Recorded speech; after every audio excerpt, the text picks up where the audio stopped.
The survivors, simbabazi zabicanyi. it knows the mercy of the killers. Niba abandi baje bita nta rwamaza batabazi. That those people being named that name. It's also because it's also because there are few not supposed to be killed. Abo niyo mpamvu batapfa. Killed. Kuko bari mu mahema y'abatagombaga gupfa. Entire community. Niyo mpamvu intwaro zakoreshejwe nazo Remain back. kuvuga ngo batwike amazu. Abagaragaje kuvamo baraswe. Those who try to escape or cyangwa se batemwe n'imipanga. Ababaye nk'abiruka cyane baraswe umugambi wo kumaraho abantu. All those shows that the history of Bibogobogo. Kuvuga ngo bica basa n'abagabo. Killing the men and women. Bica abana. Killing kids. Nta kindi gisobanuro wobona uretse kushaka kumaraho abantu. There is no any explanation for that. They just that point I want to address you with genocide. Genocide is misleading people. No kuvuga akisha ubutunzi bwo mu butaka. They say that it was a genocide purposely to look for wealth. Ibi Kongo yabizanye. Congo came with this kugira ngo bagarageze kuzimya kuko abanyekongo subwoko. Because Congolese is not a community. Ikintu duhuriyeho ni nationality. What unites us it's just nationality. Kandi nta muntu uragira umugambi wo kwica abanyekongo miliyoni 100. And there is not anyone with of trading. Genocide yabaye y'abayahudi ya Shoha. Genocide ya Shoha y'abayahudi. Genocide for Jewish. Yari shaka kumaraho abayahudi. Wants to abolish the entire Jewish. Iyo mu Rwanda yashaka kumara abatutsi bo mu Rwanda. Genocide in Rwanda wants to abolish the entire community of Tutsi. Umunsi inkambi y'imudende iterwa kwari ukwica abatutsi bo mu Nord Kivu. The time that the camp of refugees were being attacked, it was to kill the people in Kivu. Uwo munsi hapfuye abantu nabo barenga 336. At that time, they were killing the people who have been killed. There was around 300 and something. So Gatumba rero. So in Gatumba, kwari kumaraho abanyamurenge. They want purposely to abolish the entire or part of them. Hakurikijwe uko basa. Kubera iki twibuka? Kuvuga buhoro buhoro kuko ndashaka ngo twumve. Today I try articles of what we do listen.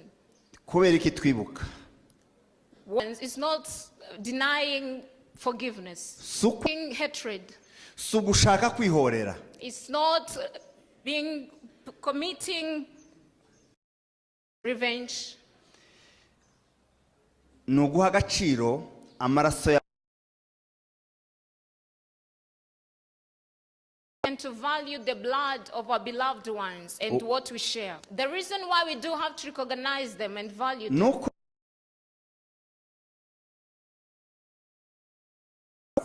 If we were there also we have been killed. Umwe muri twe wese waho habaga uwo munsi. They have been killed because of what we share. Bapfuye urupfu rwacu. And they have been killed on our behalf. Bapfuye urupfu. We also supposed to be killed. Tugomba kubibuka. We supposed to remember them. The second reason no kwirinda kwibagirwa is to avoiding of forgetting. Kwibagirwa ni indwara. Forgetting it's a disease. Kwibagirwa ni umwanzi. Forgetting cyangwa se ukarangara. It makes you to hold me. Turibuka kugira ngo tazongera gutungurwa kandi basinziriye. So that they cannot be attacked and abacu batewe saa 4 saa 5 y'ijoro 10 p.m. at night. Baricwa kugeza minuit hafi kuryama no kuruka no gusinzira. The time of resting and sleeping. No kwirekura. biravuga ngo tugomba guhora twibuka ngo tube maso. It means that we have to remember it throughout first to be watching. Umugambi wo kuturimbura ntiwashize. Because the purpose of destroying ntiwahagaze urakomeje. The purpose and the idea of destroying us is still there. Impamvu yindi twibuka, that reason we do remember, nukugira ngo isi yadutengushye, is for the world that have rejected us. Isi nikomeza kudutenguha ntiduhe ubutabera. If the world will keep on denying us justice, itazitwaza ko itabwiwe. For not to have an excuse of not being aware of being. Tibakavuga ngo ntibabimenye. For them not to have an excuse of not being aware. Abatwimye ubutabera, those who denied us justice, natwe tuzabima urwitwazo. We will deny them excuses also. Tuzabima impamvu. We will deny them excuses. Tuzahora tubibutsa. We will keep on reminding them. Uko ibisebe byacu tubyomora tukababara, the way our wounds are, nabo conscience yabo izihora ibakoraho nimba hari bakigira. They also they are conscious to touch them throughout if they have it. Kwibuka no gukomeza gusaba ubutabera nubwo babutwimye. Remembering it's advocating for justice. No gusaba amahoro. It's advocating for peace. Twinginga. Pleading. Twinginga to insiste dusaba amahoro. Pleading for peace. Dusaba kubana neza n'abandi. Pleading to live in peace with others. Yewe ndetse n'abatwiciye. Even to the one who killed for us. Kuko kubana ko tuzabana. Because living together we will live together with them. Ikigenderewe ni uburyo ki tuzabana. But the main is how are we going to live with them? Kwibuka nukwiyibutsa kwiyubaka. Remembering it's to reminding ourselves to building. Kugira ngo uzaduha amahoro. For to get peace. Natwe tuzamuha ndi. Whoever will give us peace for us to offer peace back. Uzayatwima tuzayamubuze. Whoever will deny us peace, we will deny them too. Ntakayabone. For them not to get peace. Kuko giraso yiturwa indi. Ibyo ritambuke ntiworyumva kandi si cyaha. Uzaduha menshi. Whoever will give us amahoro menshi. Whoever will give us much peace. Natwe nawe azayisangemo azaya. Let them find themselves in it azayogemo. They are going to dive in it. Uzaduha make. Whoever will limit us to peace. Tuzamugerera mukwiye. We are going to kumuha amukwiye. We will offer them the worthy ones. Kandi and also uzayatwima. Whoever will deny us, tuzabona ubushobozi bwo kuyamubuza. We will give the capacity to deny them also. Jambo rya gatanu. The fifth word. No kubaza niba umugambi wabo warahagaze. Is to ask them if their purpose, their plan had stopped. Ndagira ngo twibaze twebwe niba umugambi wo kutwica warahagaze. I want us to ask ourselves if the idea of killing us has stopped. Ndagira ngo mbabwire ko umugambi gihari. But I want to tell you that the idea has not come to an end, is still there. Muzima kandi ukomeye. The healthy one and the stronger one. Wo kutumara kwisi. To abolish and destroy us in the world. Kuva wa wundi wo kuva kuri Kirumba no mu Gatongo no ku Gatongo. From Kirumba. No ku Gatongo. Even in Gatongo. Bibogobogo, Ibaraka, mu Rweba. Bibogobogo, Ibaraka. Na Kamanyola hariya kuri Rusizi n'ahandi kugeza kuri za drone ziri mu Minembwe. Kamanyura and even other places up to the drones there in Minembwe. Drone amagana zija mu Minembwe. Uncountable drones going there in Minembwe. Ntiziba zigiye kuturamutsa. They are not going there for peace. Ntiziba zigiye gusura ababyeyi bacu. They are not going to greet our parents. Indege leta yohereza amadrone amagana. The uncountable drones that are being sent by the government. Zikica abasaza bafite imyaka 95 and go there to kill the aged ones. Zikica abakecuru bafite barengeje imyaka 100. Kill the old women. Zikica abana bavuye ku ishuri. It do kill the young kids coming from school. Zikica abakobwa bavuye mu nkwi. Killing the young ladies. N'abavuye kuvoma. And those who are coming from fetching. Zikarasa amazu y'abaturage. It do burn the houses of the citizens. Zikarasa amashuri, amasomo n'ibitaro. And destroy the schools and hospitals. Zikarasa amakanisa. And destroy the churches. Murumva ko si intambara isanzwe. It's not a normal war. Kandi nje mvuye mu Minembwe. And for me, I'm coming straight from Minembwe. Uko niko bimeze. That's the current situation. Iyo bigezaho haba umugambi wo kwicisha abantu inzara. Where it comes to an extent where they kill people with hunger. Bagafata ahari imirima bakahaokupe. And they occupy the places with their fields. Bagafata amaruri arimo ibiryo bakayatwika. And they burn the places with their food. Bagafunga inzira zishobora kuvamo ihaho aho abantu bagurira ibyo kurya. They block the ways where they can go pass by shopping. N'imiti. And where they can get medicines. Barashe farmasi yo mu bitaro. And destroy the pharmacy in hospital. Abo bantu nuko bagifite gahunda. That kind of people is because they're still with the idea of destroying us. Kugira ngo ubwoko abantu bose abapfa bapfe.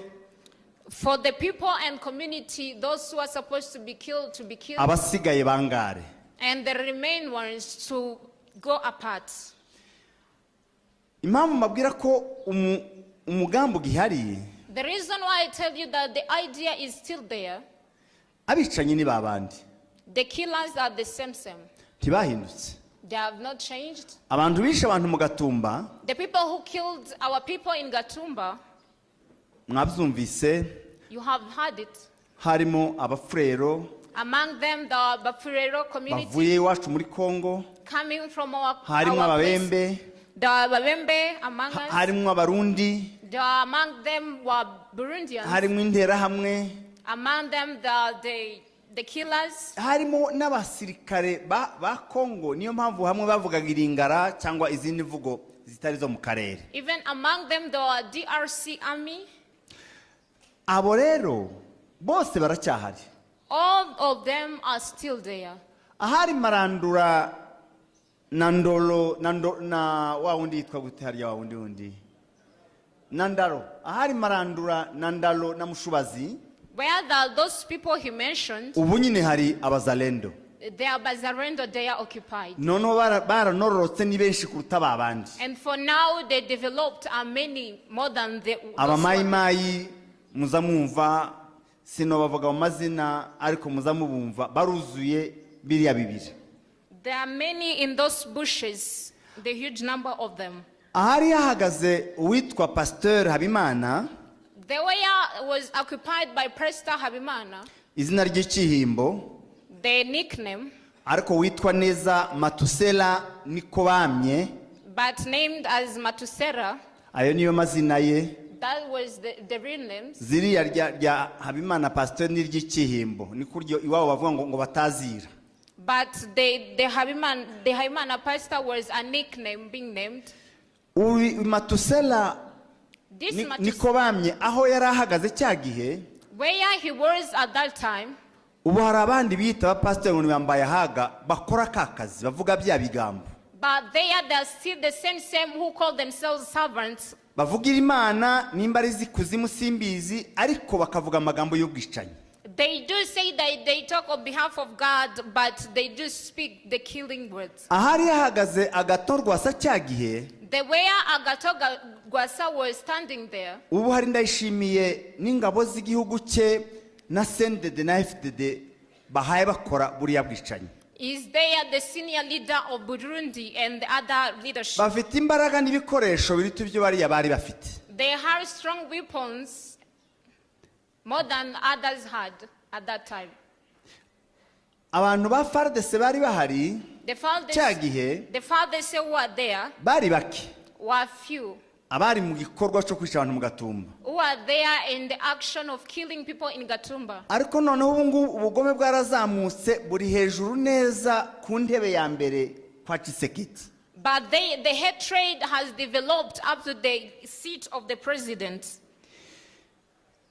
Nimba cyagiye hari abantu muri leta bafashije cyagikorwa. If at that time there was among some of the government Ubu leaders, nyine ubugome bukaba buri kwisonga. and for now the hatred is on the top. Tshisekedi nabumva ibintu nkawe nibo bafite ishumu n'umupanga kandi bafite na leta bafite n'imbaraga z'itegeko. Those leaders are the one holding weapons to kill our own people. Icyahindutse gusa ni kimwe. What have changed? It's only one thing. Genocide yakozwe mu Rwanda, yakozwe mu Gatumba, bakoreshaga essence n'ikibiriti gutwika abantu. The genocide in Rwanda and other places, they use matchboxes and oil to kill people. Bagakoresha imipanga, They use machetes n'imihini, and also the hoods. bagakoresha n'imbunda ntoya izi za Kalashnikov. And use the small guns. Ubu rero genocide kwirakoreshwa ikoranabuhanga.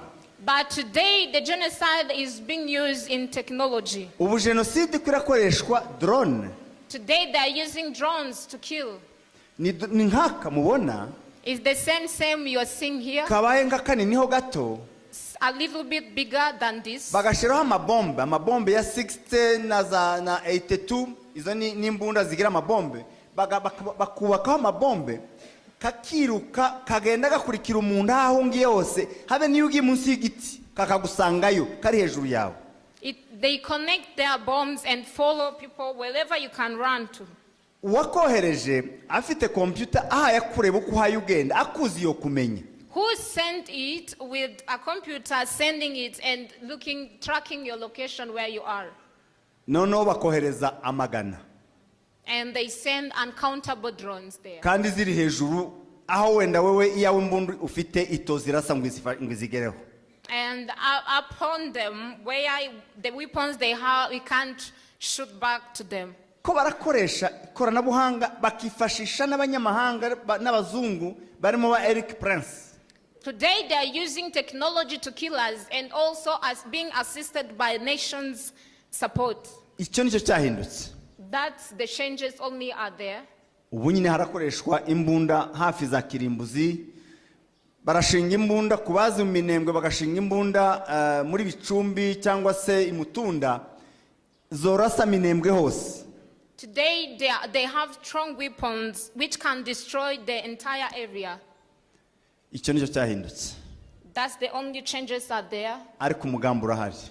But the plan, the idea is still there. N'abicanyi barahari. And also killers are still there. Nhanzwe mvuga ko icyo namaze kubona abagabo babiri bahuriyeho abayoboye ibihugu bibiri bifite umugambi wo kutwica n'uwo mugambi niwo bahuriyeho ibindi n'ubucuruzi.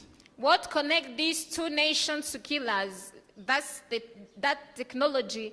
That's what connect them. Others is just trending. Ni umugambi wo kutwica.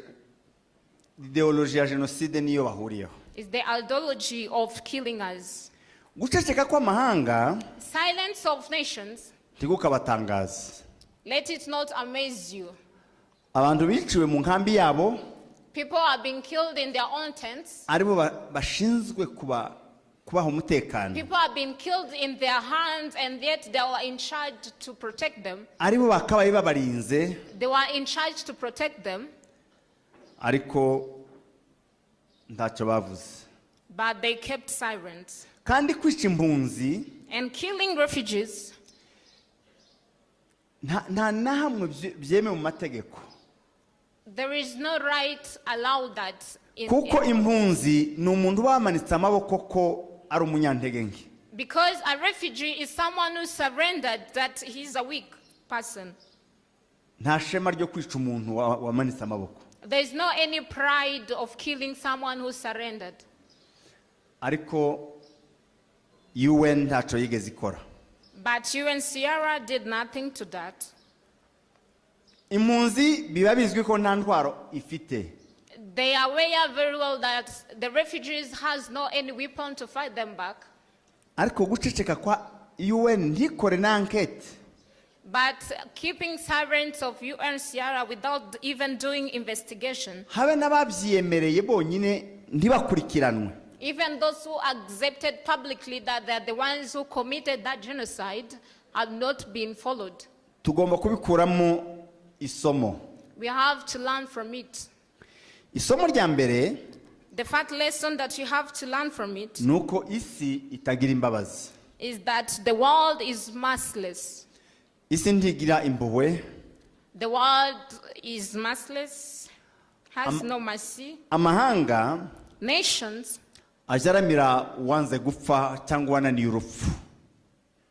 Amahanga ajatabara wananiwe wanze gupfa cyangwa wananiye urupfu. The nations do rescue the one that has become difficult or denied to be killed. Kuko mwibutse amakuru atarayakure cyane muri genocide yo mu Rwanda abenshi bari bahari babona. Simply because if I can talk about the history in genocide in Rwanda, amahanga yaracecetse. Nations kept silent. Uwihuse muri bo, the sharp ones in them, yaje gusaba imbabazi imbere y'amagufwa. Came to ask for forgiveness. Imbere y'amagufwa, abantu barapfuye barabaye amagufwa. Came to ask for forgiveness in front of bones. Niyo mpamvu rero, that's the reason why, uko ntekereza umuti n'umwe ndaza kurangirizaho. The way I think the solution is one, ndaza kwigarukaho. I will come back to it.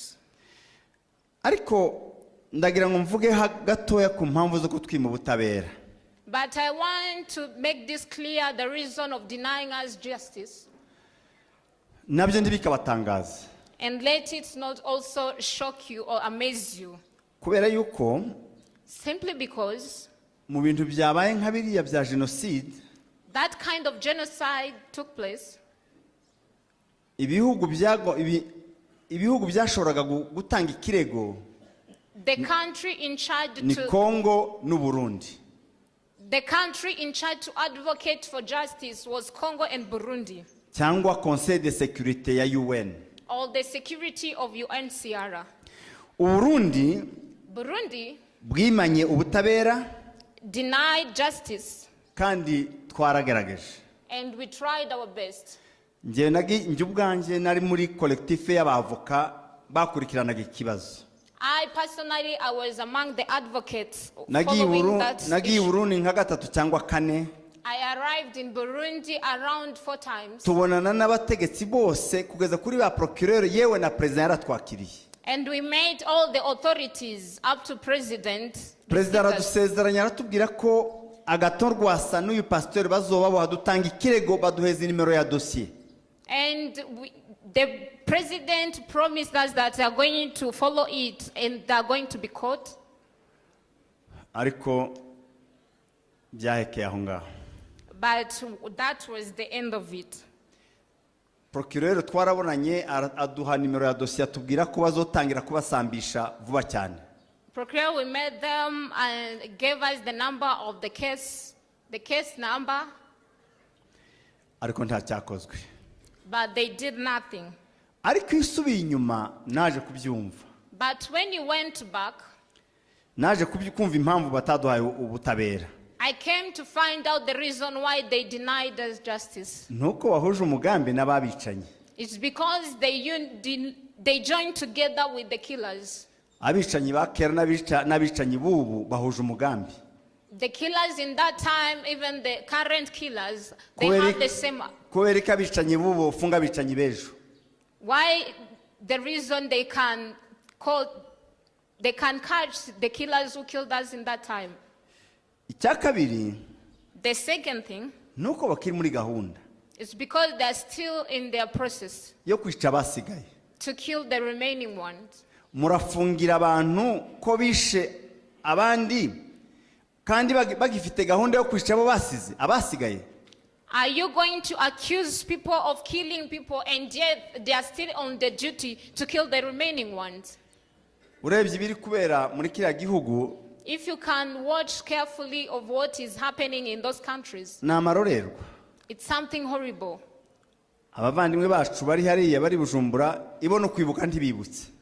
Our brethren here, there in Bujumbura, they didn't even remember. Ibo nta n'uburenganzira bafite bwo kwibuka nkuko twabikoze. Today, they don't even have right to remember as we did today. No, ntibagiye no kwirima ngo baje kureba hariya twashinguye abacu. They have never even been allowed to go there to the graves. Ayo makuru muyabaza murasanga ari ukuri. If you ask that information, we'll find them through. None sabo ngabo tobasaba ubutabera gute? How can we advocate justice from them?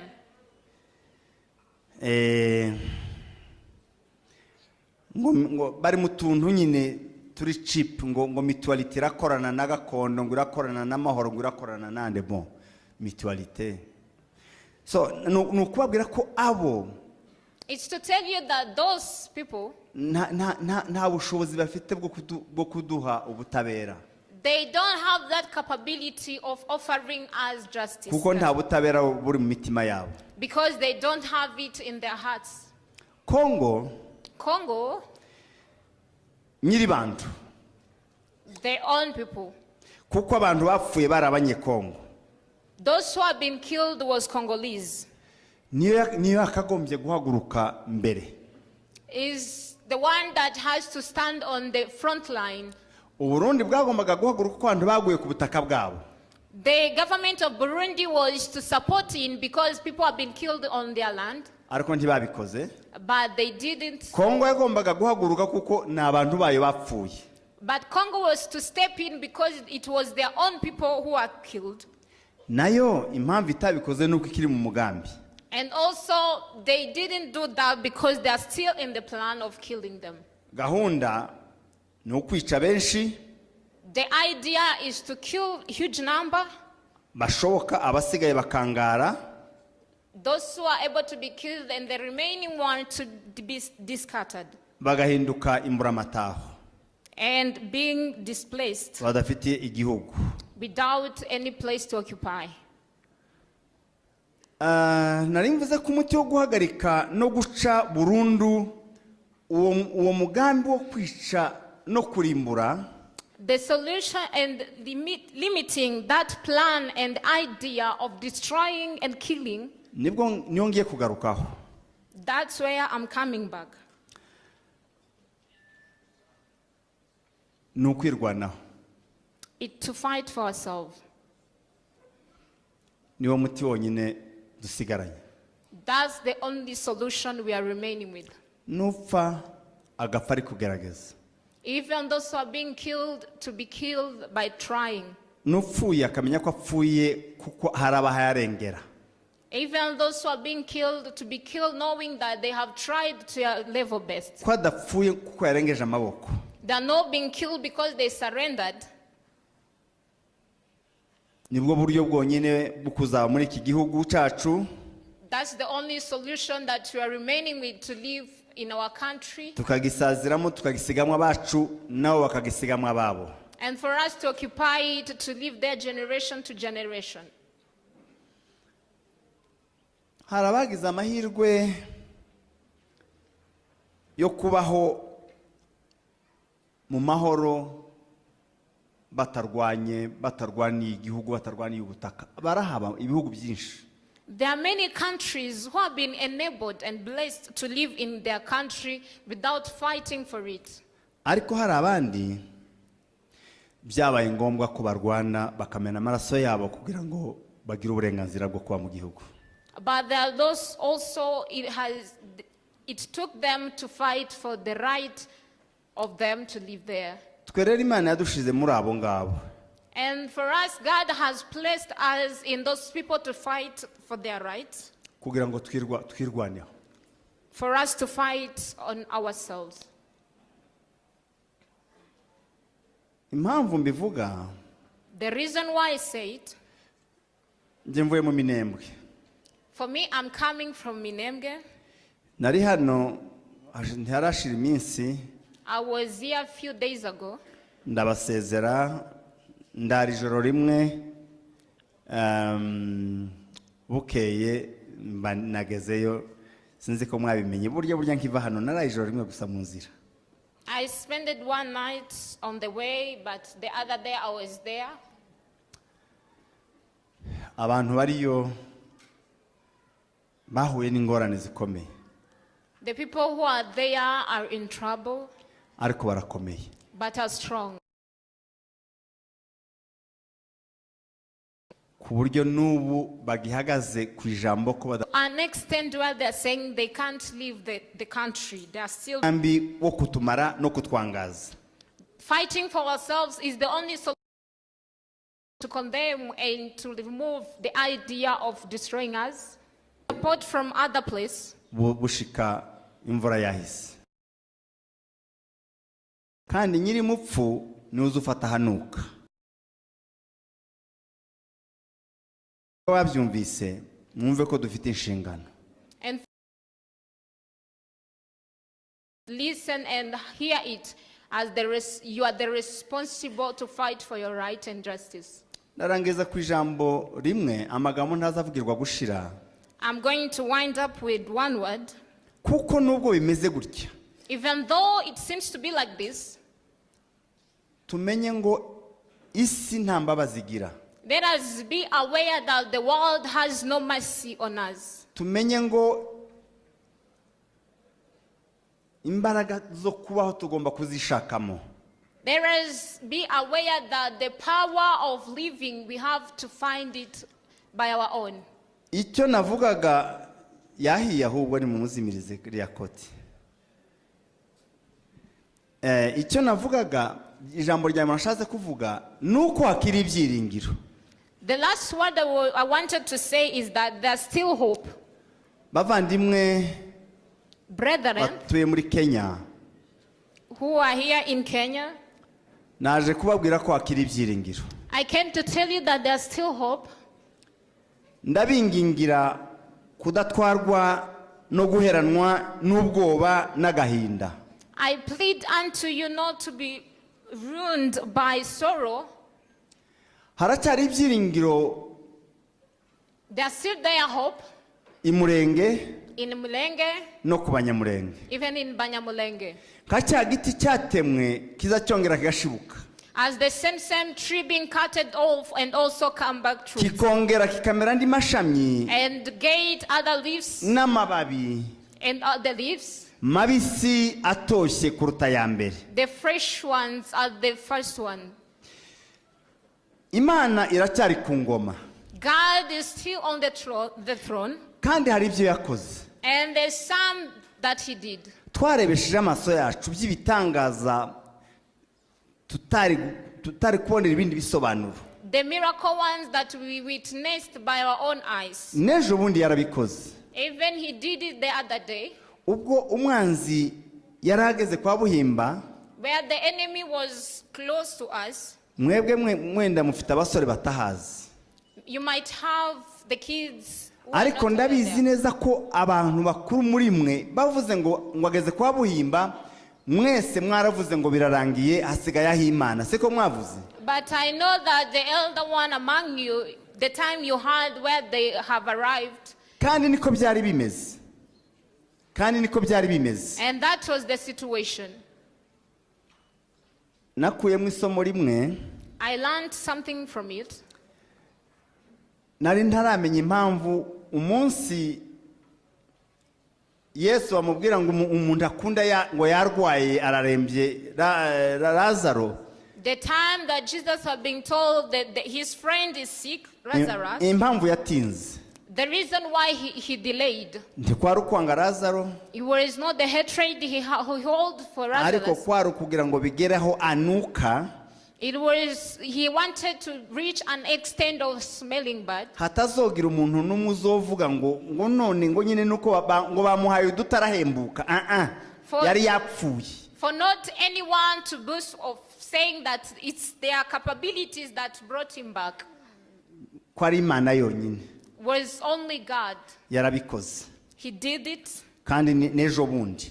And he did it the other day. Umwanzi yarakeneye kuzimya itablo uko babivuga. The enemy wanted to silence and keep off akazimya amateka ubuzima n'izina. To put down the history, the names, Imana iratabara. but God rescued. Ariko kandi But also yakoresheje amaboko yacu. used used our own. Yakoresheje amaboko y'abantu. He used the hands of people, Amaboko yacu our own hands, n'ay'abandi yahagurukije kudutabara. and also others that he forced them to rescue us. To Nubwo support us. hakiri ibyiringiro, Even though there's still hope, Imana hari ukundi ikunze kubaza ngo niki mufite. Ikunze gukoresha ibyo dufite. God do ask or uses what we have. Mu Isezerano rya kera In Old Testament, yabajije Mose ngo ufite iki? asked Moses, what do you have? Ati inkoni gusa. I just have only the stick. Sinzamenya nimba rwara urugubyo nimba yarihe nimba ariko inkoni. I'm not aware of the type of stick he had, but he had a stick. Ariko iyo nkoni niyo yakoresheje But he used the same stick kugira ngo ibakure mu Giputa kugeza bambutse Kanani. Ariya nkoni izicamo n'amazi. to take them from Egypt. Wa mugabo yari afite inkoni azinkoni inkoni gusa ngiyo yo kuragira yo kuragira. Had a stick and thought it was a normal stick. Ariko Imana yarayikoresheje kugeza iciyemo n'amazi barambuka. But God rescued them through the stick he had. Ubundi munsi yabashije mu Isezerano rishya yaraje ngo mufite iki? In the New Testament, he asked, they say, what do you have? Cyari ikibazo cy'ubuzima n'imibereho. It was the problem of the daily life. Irabaza ngo mufite iki? Ask them, what do you have? Bati isamaki zibiri gusa n'imigati 5. And they say that we just only have 5 breads and 2 fish. Ati nimuyizane. And told them to brought them. Ati muyizane bamuzanira bya bindi irabikoresha bararya barahaga. And asked them to bring them to him, and he multiplied them. Ni ukuvuga ngo Imana It means that God ikunze gukoresha ibyo dufite. uses what we have. Ndangije mbabwira ngo mukomere. I wind up by telling you to be strong. Iminsi mibi yaraje yaduciyeho. The bad day came and passed. Ariko nyuma yayo hari imyiza. But after and behind those bad days, there are good days.